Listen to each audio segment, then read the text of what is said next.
Everywhere buzz few hours ago, moment Seun OKINBALOYE of Chinese television was finally sacked from Chinese. Moment after he released a video about Bola Ahmed TINUBU. He released this video a few hours ago, and few minutes after they sacked Seun OKINBALOYE of Chinese television. But Seun have finally released a video to Rufai via WhatsApp, and he released this video few hours after he was sacked from Chinese television. Now Rufai played this video to the general public, and it got a lot of people talking. He shaketalized Nigeria a few hours ago, and that is the video that I want to point your attention to in this very video. This video finally got Rufai in big trouble a few hours ago, but Ruben Abati tried everything possible to stop Rufai, but he refused to be stopped. So I would like guys to stay connected to the end of this video. A lot of people cried few hours ago after they watched the video that Rufai released regarding Seun OKINBALOYE. So if you can share this video, just do it to share. Click the share button, share it, let it go viral, and if you can share it, just like it, give it a thumb up so that YouTube recommend it for us. Then stay connected. I'll come back again. Welcome you back to LAJUPOG TV. I don't have bad news for you today. The home of religious gossip. But you should leave the fight for Mohammed. What is happening in the Christendom? Join now to make sense with LAJUPOG.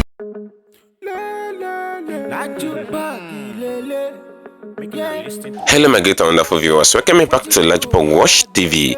For those of you coming across this channel for the very first time, ensure you click the red subscription button appearing in your video screen, and at the same time click the notification bell icon so that whenever we drop a new video in few hours time, YouTube will easily let you to know. A lot of things is happening in the political space right now. A news is ongoing right now, and this news is going rampant. It's the news regarding Seun OKINBALOYE of Chinese television. It's not more the news that Seun OKINBALOYE was sacked from Chinese television, and Seun OKINBALOYE and Rufai they are the top two journalists that Nigeria have that will always come out to call a spade a spade. They will never come out to sugarcoat their words regarding the shenanigans and the rascalities of the Nigerian politicians and all. And Seun released a video few hours ago regarding Bola Ahmed TINUBU, and that video sparked up a lot of reactions. That video got to the table of TINUBU. TINUBU watched that video and all, and few moments after the sacked Seun OKINBALOYE of Chinese television. But that is not where we're heading to. Where we're heading to today is regarding the fact that Seun OKINBALOYE released a video to Rufai, and that was a video that Rufai played few hours ago that got a lot of people talking,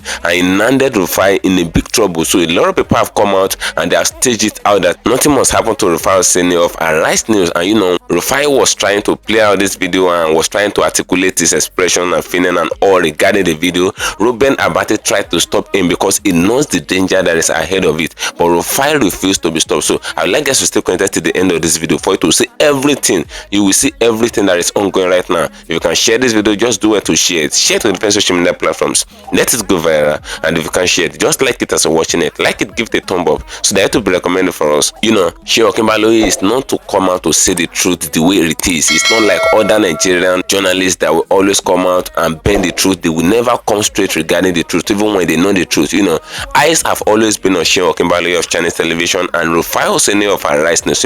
These guys have seen a lot in the journalist industry and all, but yet they keep moving. Seun OKINBALOYE released a video regarding what TINUBU have been doing in his 1 year plus in office and all. A lot of people actually died in cause of the regime of Bola Ahmed TINUBU. People cannot afford to eat 2 square meals in their houses, and a lot of people cannot even afford to go to school. Even they are just like private institutions of the days of Goodluck Jonathan and all, and even the days of Yar'Adua and all. But now people cannot afford to pay tuition fee in their federal institutions, and people cannot afford to go to school again. There's no student loan outside there. Whatever student loan that you're hearing, they are all scam and all. A lot of people have fallen out from school, and a lot of people have been sent out of school, and a lot of criminality is ongoing in the neighborhood just because there's no work for people and all. People cannot afford to eat 2 square meals in their houses, and yet TINUBU is making it known to the general public, even in international communities, that all is well with Nigeria, that Nigeria is okay. Even when things have hiked up in different regions in Nigeria, people cannot even afford to buy what they afford to buy it before. People cannot buy what they used to buy 10 naira before. They can't buy it again because everything have inflated, and a lot of people are jobless in Nigeria. Even civil servants that were working back then, civil servants that were highly respected back then, civil servants are not living like rats in Nigeria. They are now wearing racks. Civil servant salaries are not being paid, and even minimum wages is not being raised to expectation of 150,000 60,000. Now they raised it to 70,000 naira. Now what can 70,000 naira do in this present economy of Nigeria?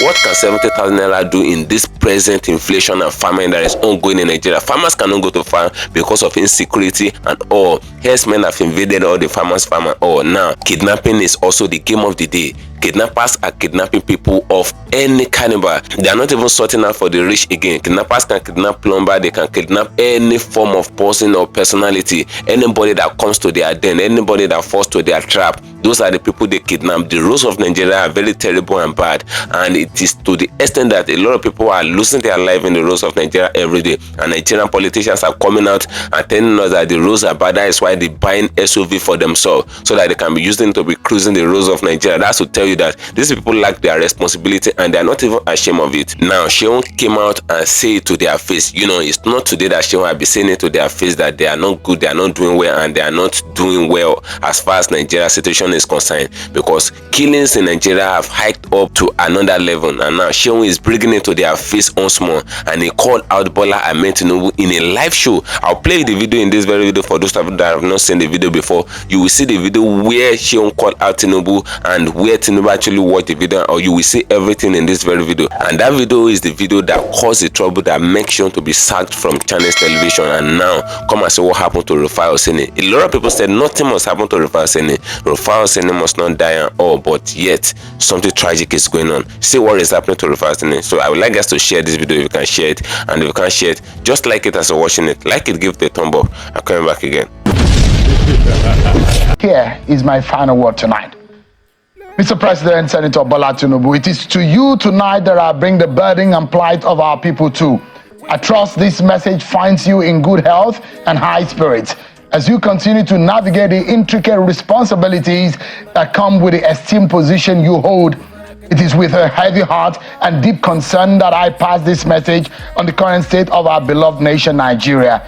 In a time when the heartbeat of our nation is racing with fear and the very fabric of our society is tearing at the seams, we stand at a crossroads. President Tinubu, the nation calls for your undivided attention as you embark on a private visit to France. Our beloved Nigeria is grappling with unprecedented challenges that demand urgent and decisive action. Kidnapping and abductions are the order of the day. From Lagos to Kaduna, Taraba, and violent and criminal activities have pervaded our land. Even in the heart of our nation's capital, the audacity of kidnappers has become a sinister reality, striking fear into the hearts of our people. Our citizens are living in constant fear, unsure of their safety and the safety of their loved ones. This is not the Nigeria we dreamed of, not the renewed hope that was promised.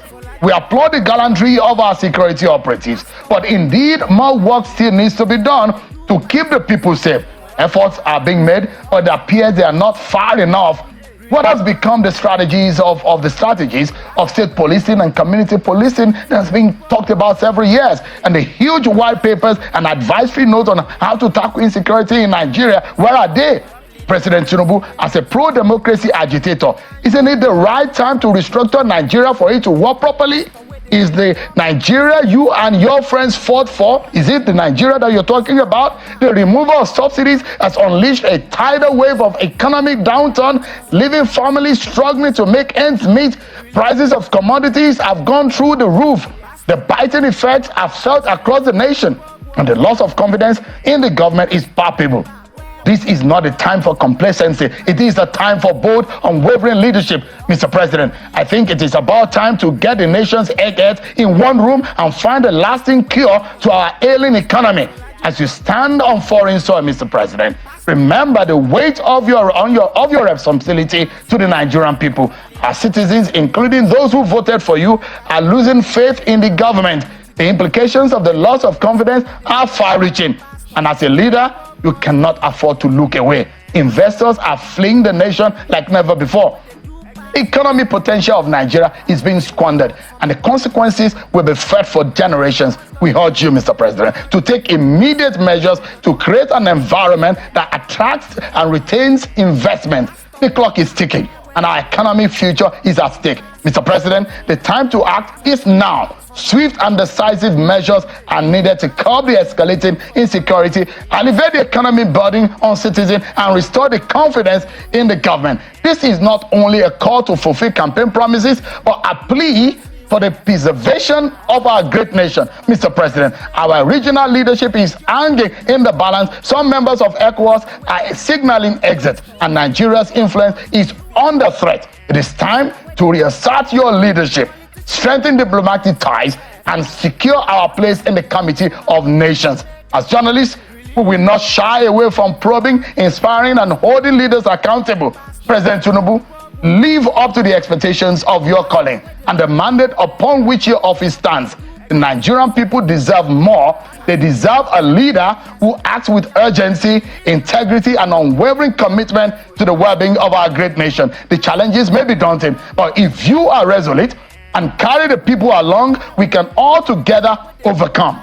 The giant of Africa must now rise and take his rightful place in the Committee of Nations and harness its potentials for the Nigerian people to smile again. God bless this Federal Republic of Nigeria. And this is my final word tonight. Issues are as follows. When Senator NDUME said that President TINUBU has been hijacked and nobody could access him, I think I said then that, that was most unusual for the chief whip of the ruling party throwing his own president under the bus. Now, NDUME, representing Bono North, was chief whip of the APC in the Senate. What is the job of the chief whip? The chief whip is to make sure that members of the party support their party. And he was the one, opposing his own party on the floor of the Senate. I know Labour Party and Obedience have said, no, it should not be sanctioned for this. Well, members of APC have said, if he wants to go to Labour Party or PDP, he should go there. If you are chief whip, you are chief whip for your party. And that is why they have removed him from the position of chief whip in the Senate. And perhaps he will suffer other consequences for what will appear to be indiscipline or disloyalty on his part. Number two, he made a point in an Arise News interview. That was the point Cyril Fashuyi, Ekiti North, was making. That members of TINUBU administration are kleptocrats. Kleptocrats, yes. Now, he was just simply saying that in his own party, the party on which platform he won an election, that everybody there is a thief. And Fashuyi was saying his children have been asking him questions. Members of a constituency have been asking him questions. And he wanted the matter referred to the Ethics and Petitions Committee.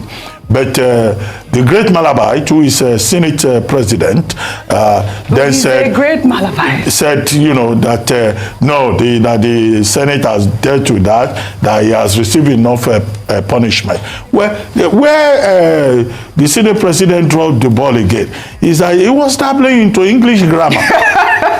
He was telling his colleagues that, don't call. He didn't say you are thieves. He said you are kleptocrats. There is a difference between being a thief and being a kleptocrat. Senator AKPABIO should not be teaching English language.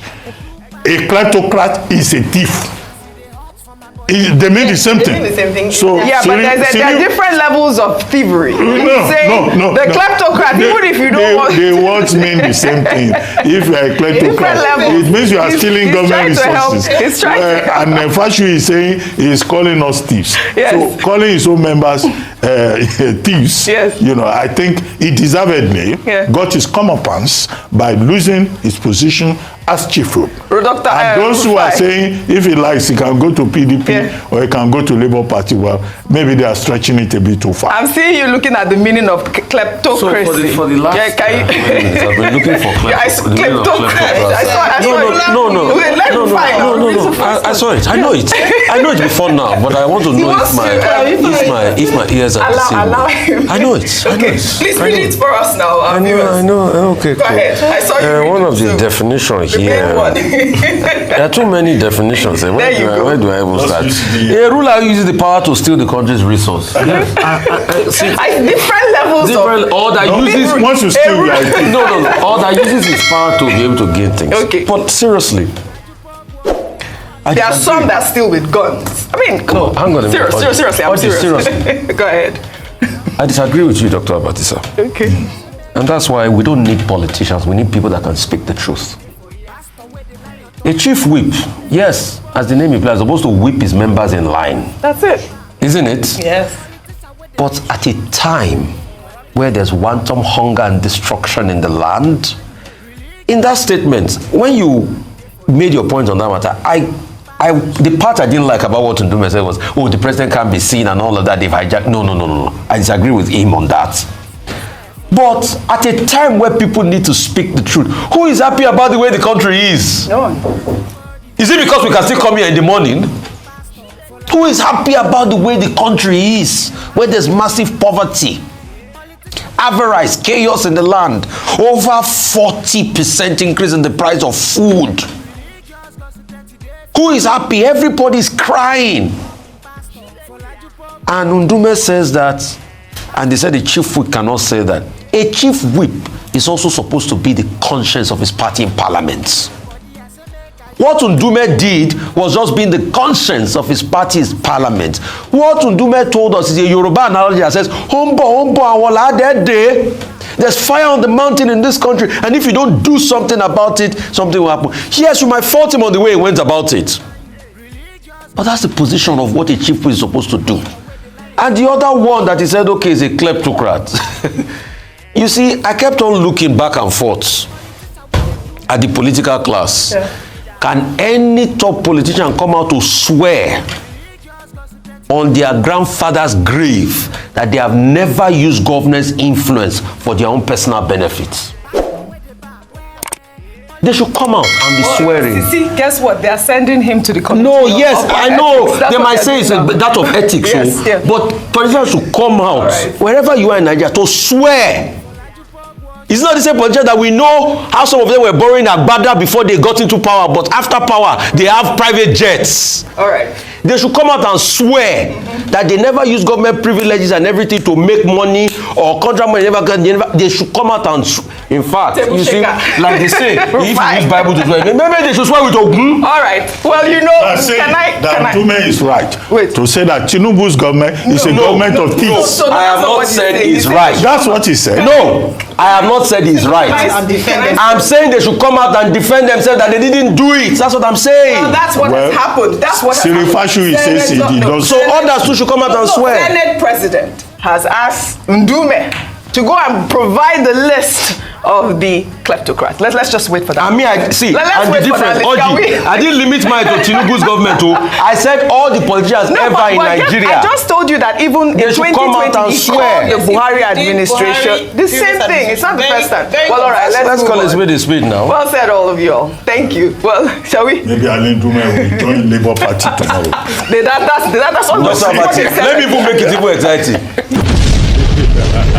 Thank you for staying connected, my great and wonderful viewers. You can hear what Rufai actually said in this very video. Alongside what Seun OKINBALOYE said, the video of Seun OKINBALOYE of Chinese television that I just finished watching few minutes ago is what caused the problem that is ongoing right now. Seun actually called out Bola Ahmed Tinubu. He called out Tinubu in that very video, and Seun is not to come out to call a spade a spade. He will never come out to sugarcoat his word regarding the rascality, the shenanigans, and everything that Nigerian politicians are doing in the Aso Rock chamber regarding how the mafia and the public fund and all. Seun called out Tinubu and made it known to the general public that Tinubu is even the one responsible for all the insecurity things that have been happening in different regions in Nigeria, because according to Nnamdi, the video that I released few days ago, Nnamdi made it known to the general public that there are some political elites that are actually responsible for the insecurity that is ongoing in Nigeria, because they've seen dividends, like financial dividends from people that are being kidnapped and all. They said they've seen dividends from the insecurity. That is is why they did not want the thing to stop. And for Bola Ahmed Tinubu to get into power for more than a year now, and the insecurity thing is still ongoing, that shows that the government know about it. That was what Abacha said before he died. He said any insecurity or brouhaha that happened in Nigeria, any insecurity or uproar that happens in Nigeria, and it lingers for more than 24 hours, that shows that the government is involved. Abacha said it when he was in power. You can see the same thing playing out in Nigeria now. More than 1 year that Tinubu have been in office, even in FCT, the Federal Capital Territory, the kidnapping people. Kidnappers are not even looking at the caliber of people that they kidnap again. They're not even kidnapping the rich as at the time of the old people again. Who they kidnap is anybody that comes to their trap. They can kidnap plumber, they can kidnap bricklayers and all. People are not safe in the country again. The same people that cannot afford to eat 2 square meals in their houses is still the same people that are still being kidnapped. And the people that cannot afford to eat 2 square meals will be running up and down looking for a ransom and all. That's what's happening in the country where we claim that we practice democracy and yet nothing is being done. And that was what prompted Seun OKINBALOYE in that very video. Seun had finished making his analysis in that very video. He was discussing in the very night, and he made it known that he had finished his analysis, but there is a warning to Bola Ahmed Tinubu. That was what Seun said in this very video, and he made it known that Tinubu should attend to all the insecurity thing. If truly he did not know anything about it, he should attend to everything. Nigeria have a lot of armed forces, and yet the life and the properties of the people are not being secured, and it is the duty and the responsibility of the government to take care of everything that have breath in Nigeria. But yet the life of the people is not even pivotal like the lives of cows and all, because it's very obvious according to the argument that they had in the House of Assembly a few days ago. So that's what is happening in Nigeria. And now that was the video that Seun OKINBALOYE made that got them to sack him. They sacked Seun OKINBALOYE, and I said that is not enough. Rufai came out, and you can see the way Rufai actually spoke in this very video. He did not even look at the fact that they've sacked Seun OKINBALOYE of Chinese television. He still came out and made it known to the general public that Nigerian politicians are kleptocrats. The statement is not coming directly from Rufai Oseni. It came from Senator NDUME, and he challenged them. Senator NDUME challenged them in the House of Assembly, even in the presence of AKPABIO. He made it known to the general public that Nigerian politicians, all Nigerian politicians in quote, he said all of them are suffering from kleptomania, and that's to tell you that they are stealing what they did not even need. A thief is even better than a kleptocrat, because a kleptocrat will steal what he or she did not need. Whether they need it or not, they will steal it, but a thief will always steal what he or she need. And that is what NDUME categorized Nigerian politicians to be. And Rufai Oseni supported the motion, even when Ruben Abati was trying to stop him all in the show. Rufai Oseni supported the motion. He made it known to the general public that all Nigerian politicians to come out. They should come out single-handedly and stand on their grandfather's grave and swear and make a public swear that if they have not steal the public fund before, they have not used their political influence to suppress the people or steal the public fund, they should come out to swear in Ogun's name. That was what Rufai Oseni actually said in this very video, and he said it unapologetically, and that was why Ruben Abati was trying to stop them, and but Rufai Oseni refused to be stopped. He said Nigerian politicians, according to what Senator NDUME said, he said they are suffering from kleptomania and they are all kleptocrats because they're stealing the public fund, and that is why Nigeria is in this state that Nigeria is now. It's normally news that Nigeria is sinking in terms of economy and all. In terms of our economy, Nigeria is zero, and inflation in the country now is higher than what we can ever imagine in the 1 year of Bola Ahmed Tinubu. People died of hunger in several occasions. People cannot afford to eat 2 square meals. Civil servant salary is not being increased, and civil servant salary is not even being paid. A lot of pensioners are dying of hunger just because their pension is not being paid and all. And yet, these people are in the House of Chamber living their luxurious lifestyle, enjoying themselves and all, pretending as if nothing is happening. Now a protest is coming up according to the report that we heard, and the protest is going on in Ninga for 10 days, and the protest will start from August 1 to August 10, and that is what is giving them headache in the House of Assembly right now and in the Aso Chamber. They don't want the protest to hold just because the people want to exercise their right and the people want to exercise their voice in terms of protest and all, and they know what that means. They know what happened in Kenya. They never want the same thing to happen in Nigeria. That is why they're doing everything possible to ensure that the protesting did not hold. And according to what Seun said, they said Seun, according to that statement, he said it was inciting violence to the general public and all. It was inciting the people against the government. That was why they got Seun sacked in Chinese television. But that never stopped Rufai Oseni. Now, what the you think will happen from August 1 to August 10? What will you think will happen? Do you think there will be revolution in Nigeria, or will you think things will change for better in Nigeria, or do you think they're going to sack Rufai or Rufai TV the way they sacked Okinbaloye? Because what Rufai said is even more worse than Okinbaloye's speech that got him sacked and all. What do you guys think? So let us drop a pin in the comment section in this video, as I'm gonna dedicate that one for you, and share follow me on my social media handles on Facebook at LAJUPOG TV and LAJUPOG Entertainment, and on Instagram at LAJUPOG. Guess what, guys? See you in my next video. Bye for now. I see the hot for my body, I say make I yarn you. Religious gossip plenty day for body. Pastor where they lie on top, be pastor. For LAJUPOG Watch TV. Pastor where they back, where politicians where they do pass himself. World leader, all the while you waiting for church. All as LAJUPOG Watch TV.